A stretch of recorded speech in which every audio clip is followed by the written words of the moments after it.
Hello everybody, this is Segami Scout00 and welcome to the origins of my PSO2 character. Now, this will just be a directly told story. If you do not wish to hear cringe storytelling, this is your one chance to escape. I have also put a warning in the description. I have not ironed this out in any way, but this backstory has been brought up to my friends multiple times, and they have told me that it's rather interesting. So, let's begin.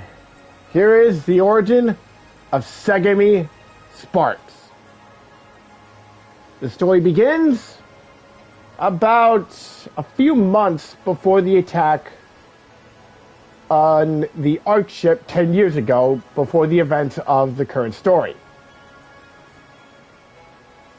Segami, going by the name Sonozi, was a sickly kid due to an overabundance of photons in her body.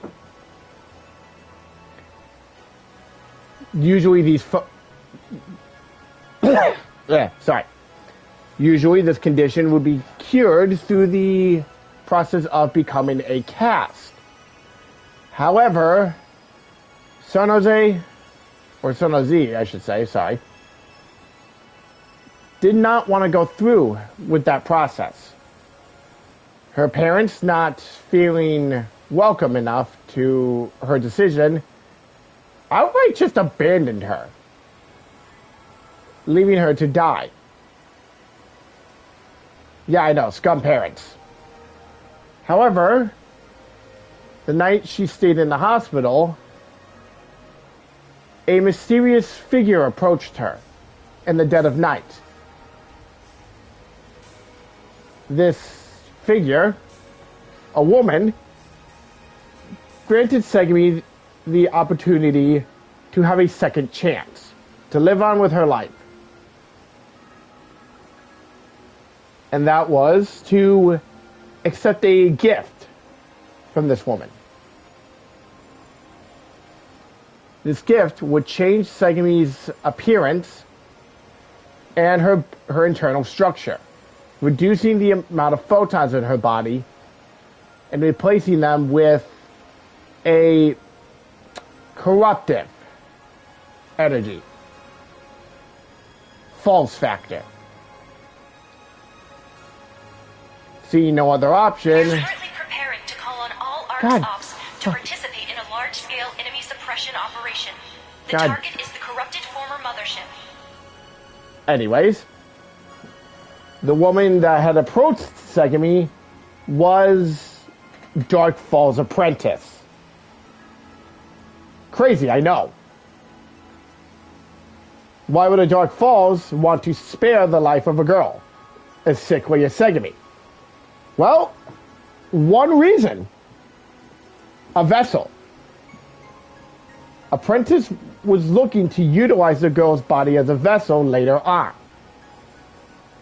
However, that never ended up panning out due to Apprentice finding Euclita, Offin's sister, a few months later during the attack on the ARKS ship. Don't ask how these events are linked together. I haven't been able to figure that out. And yet, I'm the one making the backstory. I told you it was cringe. But, due to Apprentice's help, Segami was cured of her overabundance of photons. She was able to live her life, grow up, and become a member of ARKS. However, during her training, Segami initially saw kinship with Apprentice, wanting to help her since Apprentice had saved her life. But after learning about the corruptive nature of the Dark Falls and the corruptive nature of her own new power, she felt the need to hide it, lest she felt persecuted by the other ARKS members.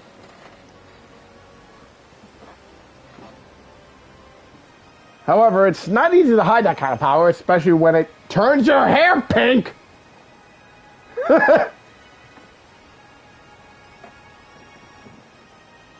But anyways, I digress.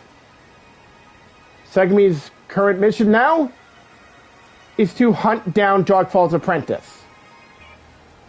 Albeit not entirely to kill her.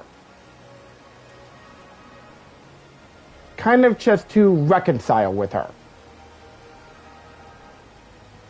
To figure out the truth as to why Apprentice saved her life. Again, very cringe storytelling, I know.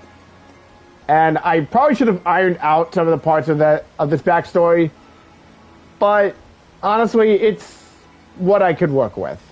It's what I came up with. So Segami, being a quote-unquote Dark Falls in disguise, well, a Dark Falls only in name, only in power. She's kind of like a hybrid in a sense. She'll continue to fight for the good of the universe. Even if and when everyone ends up turning their backs on her. And that is the end of the story. Yeah, again, I know, cringe storytelling, but